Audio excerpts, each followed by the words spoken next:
Hi guys, James back in with another video, and I made a couple lists lately, one of which is this one, and they were each prompted by a single movie, but then that grew into a whole other list, thankfully. And I'm going to try a little something different this time and see if it works out, and that's just to try and keep it a little bit shorter. Give a short blurb, bit of info about each movie instead of a great big summary. Even though I like to talk about movies a lot, I'll see if I can keep it a little briefer. See if everyone prefers that. I don't know. Anyway, without further ado, this is the top 10 foreign films, part 2. And to start off at number 10, we have a film from 2007 called Mongol. Also known as, I believe, Mongol, The Rise to Power of Genghis Khan. And as it states in that longer title, it is sort of like an origin story for the legendary conqueror Genghis Khan from Mongolia.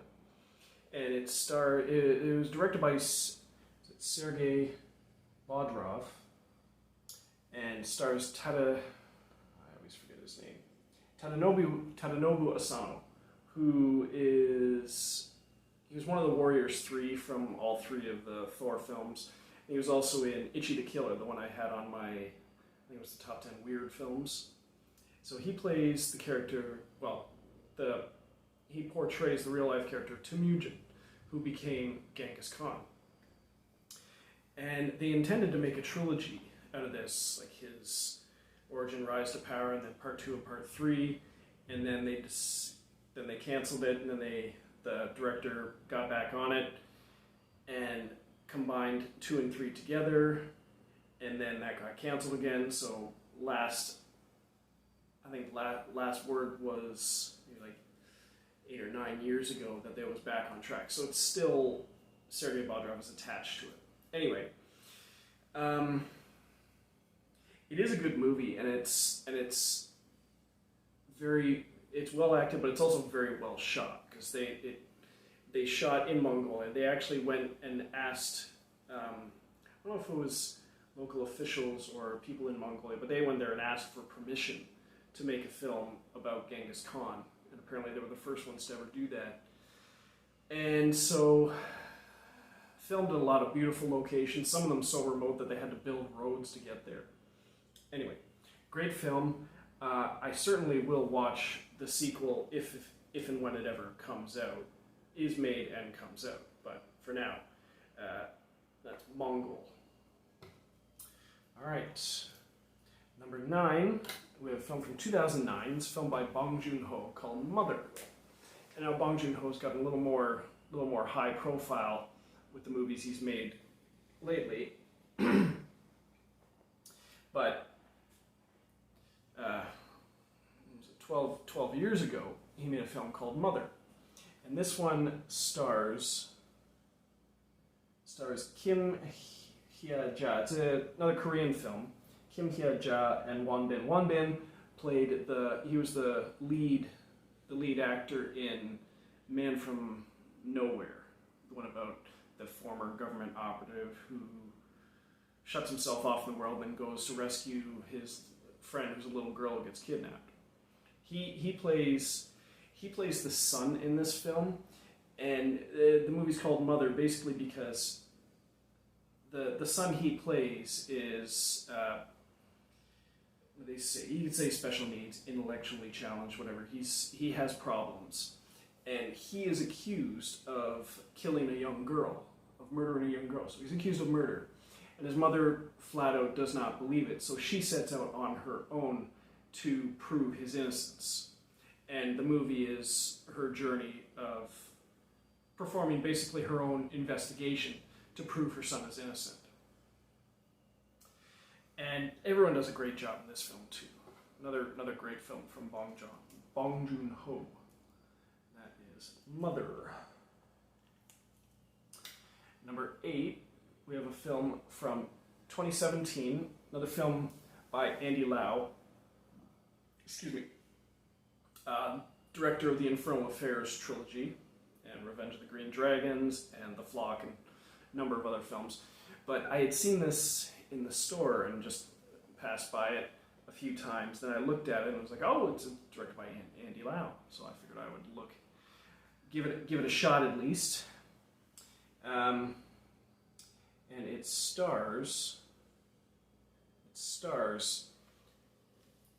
also stars Andy Lau. But there's two Andy Laus. One's a director, one's an actor.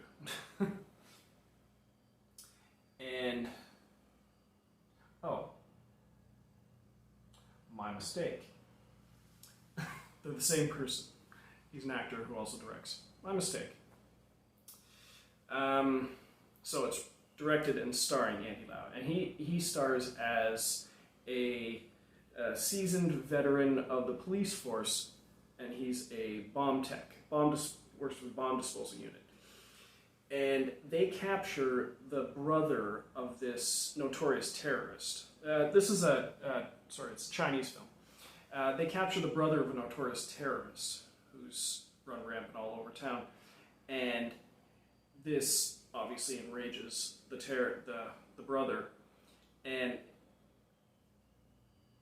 I believe he threatens, he takes over a tunnel, an underground tunnel, and basically seals it off and has rigged the whole thing with explosives. And he's holding the entire tunnel full of people in their cars hostage until his brother is released.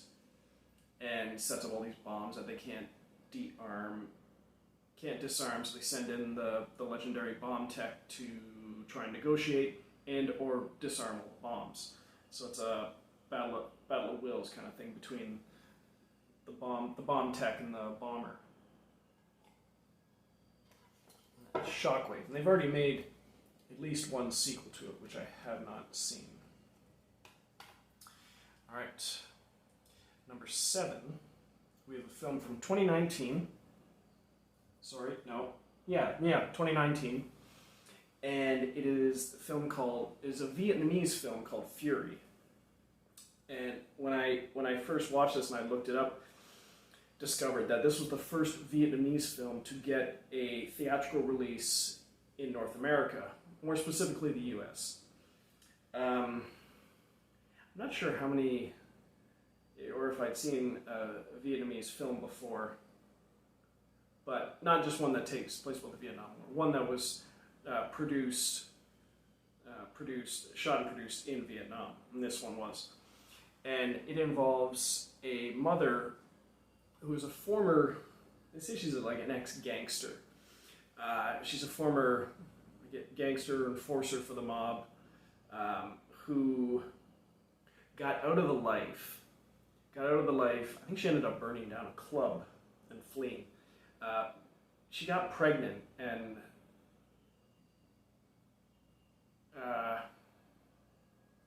some of the details are a little fuzzy. I haven't watched it since I think a year or two ago. And basically, yeah, she was a mob enforcer, worked at a club, got pregnant, and wanted to get out of the life, and I think they were not letting her, so she burned down the club and fled. Well, now she's working as a small-time, she takes care of her kid, but she also does collections around town for low-level criminals, I guess. Takes care of her daughter, and one day her daughter is kidnapped. And I think at first she thinks it's retribution for her past actions, but it ends up being just these particular kidnappers were looking for a child, like a female child of that certain age and size, and they just happened to take hers. Well, they kind of just happened to take it from a very, very, very bad person to steal from and kidnap from. So she basically goes on the rampage to get her daughter back. Very cool action movie. Very, very, very cool. Fury. Alright. I'm trying not to dwell too long on each movie, sorry. Alright. Number 6, we have a film from 2012. It's a Danish film called The Hunt. This one stars Mads Mikkelsen. And this one is basically, he's a teacher who gets falsely accused of molesting one or more of the children in his class. and he gets basically shunned by the entire town. There's no evidence against him except the kid's testimony. And even after the kid basically recants his testimony, his life is almost pretty much over. People hate him. They throw stuff at him at the supermarket in public. And basically his reputation is ruined completely by this false accusation. Very, very well-made movie. I don't know if they've ever planned to do a English language remake of this. It's not really necessary if you ask me. This movie is great. Mads Mikkelsen is outstanding in this film. It's called The Hunt. Not to be confused with the action thriller The Hunt that came out, it was last year or the year before. Alright, number 5, we have a film from 2015 called The Wave. And this is a Norwegian disaster film directed by Roar Uthaug, who I couldn't remember what he directed before when I talked about Cold Prey. But he did Cold Prey 2,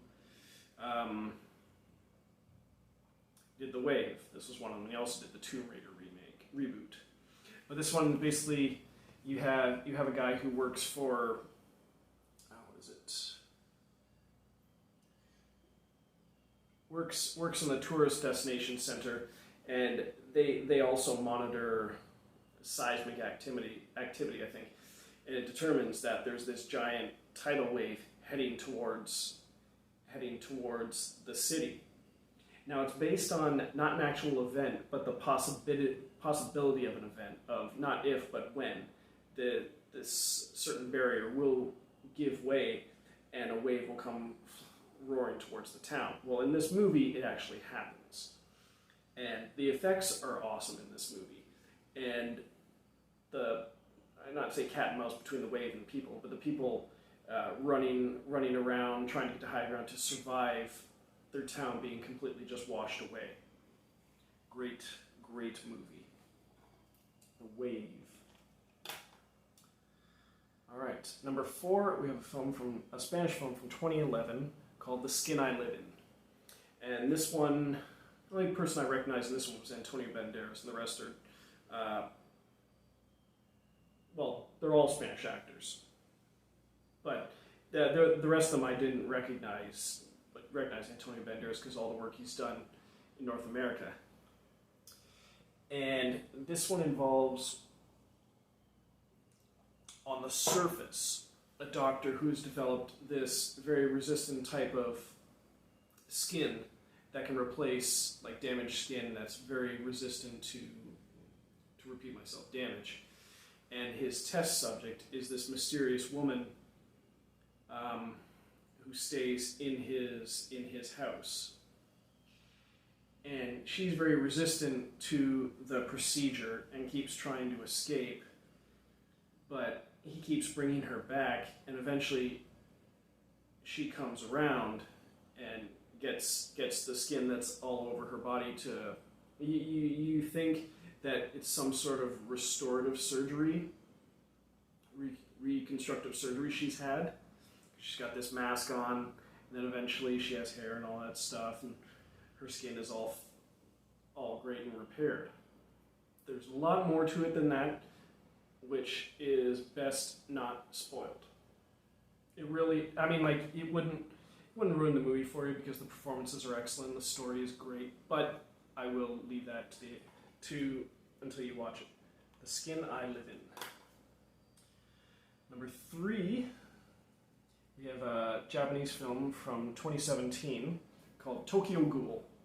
Now I know this is based on, there's I think a cartoon, anime series, manga series, comic books, whatever.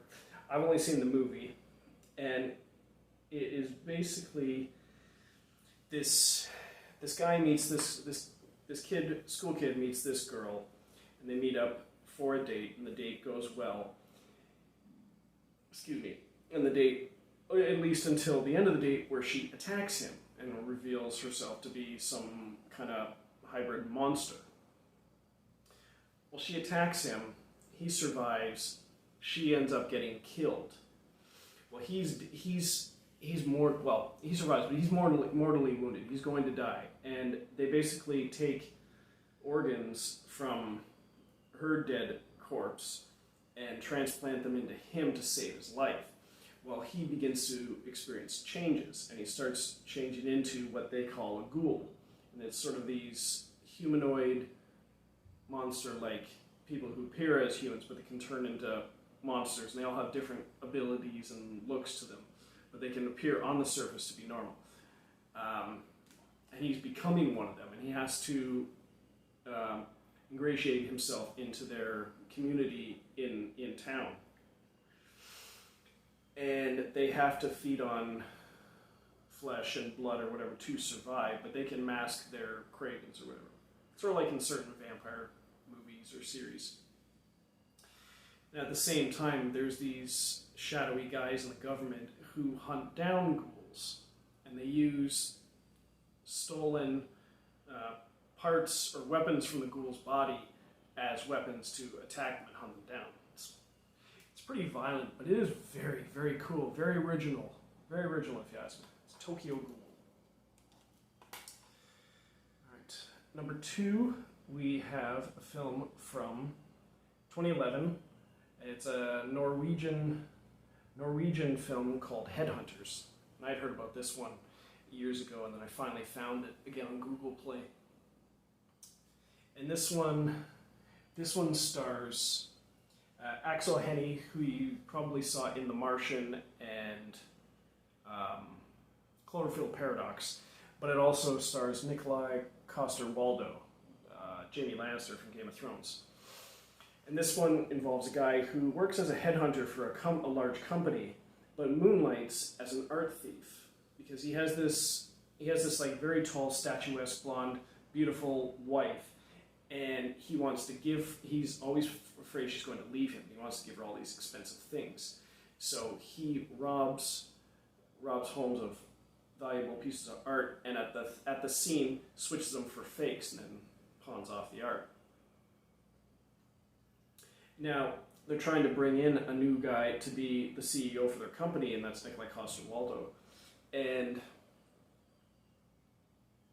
he meets his wife and lets slip that he has this valuable piece of German art. Well, the guy decides, I'm going to steal it from him. And he does, and then almost immediately starts being pursued by this guy. Well, it turns out this guy is a former special ops in the army before he became a businessman, and he's a super dangerous individual and begins to pursue him almost instantly. Now, there is a lot more to it than that I discovered when I watched it, but I'm going to stop myself there because on the surface it sounds cool enough, it gets so much cooler. Headhunters. Alright, number 1, we have a film from 2018. It's another Korean film called The Witch, Part 1, The Subversion. And it leads you to believe that there's going to be a Part 2 and a Part 3, and it's a proposed trilogy, but they have not made them just yet. This one is directed by, what's his name? Park Hoon-jung, who directed the Korean gangster thriller that's a personal favorite of mine, New World. The one that's sort of like Infernal Affairs, but kind of branches off, kind of goes a bit of a different way. It's on one of my other lists. This one involves a girl with amnesia who's living with a family and trying to recover memories and live her life. And she has a talent for singing and other stuff, and so she goes on, I guess their equivalent of like American Idol. And she kind of lets out these abilities that I guess the average human being doesn't really possess, and that kind of draws attention. And people start coming after her. And so she has to figure out who these people are, why they're coming after her, and what's wrong with her, what it is about her that she can do these things. And there's this very specific reason for that, and it sort of comes into question on, does she really have amnesia after all? I'm going to stop myself there, because this movie is super, super cool. And I really hope they continue it on, and they're able to, that there's enough interest that they can. But if they don't, this movie's great on its own. Okay, so not quite as quick as I wanted to go, but it's it's an attempt. So, see if I can do better on the next one. Or shorter, I don't know. Like and subscribe, comment, suggestions, all welcome. And I will see you next time. Toodles.